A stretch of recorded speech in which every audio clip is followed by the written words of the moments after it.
poeira e suor. É mais um viajante em terra distante, mas não está só. Enfrenta qualquer batalha, já sabe quando é preciso, sua fé não falha. Não, não. Enfrenta o sol escaldante, não teme nem mesmo um vulcão. Traz estampado no peito a força de um campeão que aprendeu a transpor as montanhas. Vitória é sua façanha, é um gigante na fé. Aprendeu a transpor as montanhas. Vitória é sua façanha, é um gigante na fé. É um herói que não tem medalha, mas sua história não dá pra esconder. De Deus vem sua vitória, também o troféu que vai receber. Por levar a preciosa semente ao povo carente de vida e luz.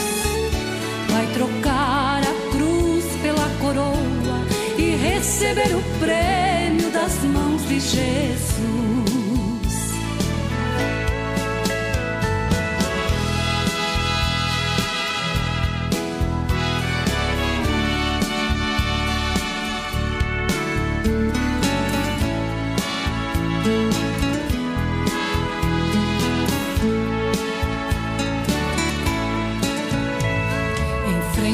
O sol escaldante, não teme nem mesmo um vulcão.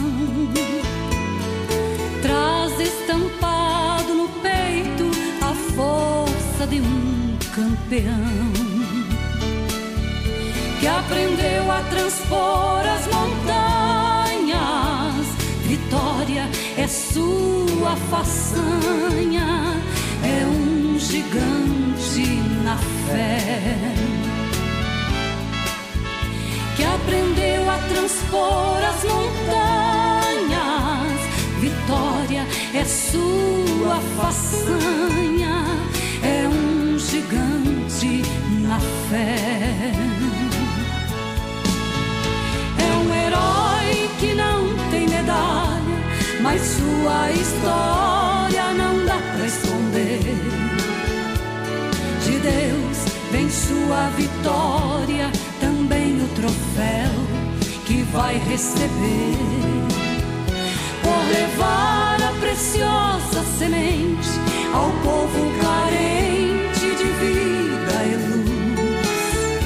Vai trocar a cruz pela coroa e receber o prêmio das mãos de Jesus.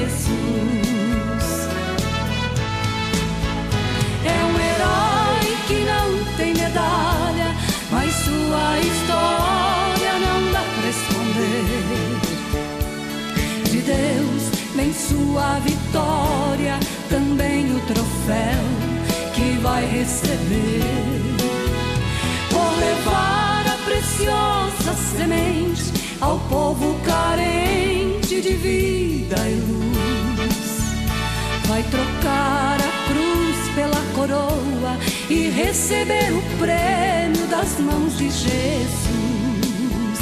Vai trocar a cruz pela coroa e receber o prêmio das mãos de Jesus.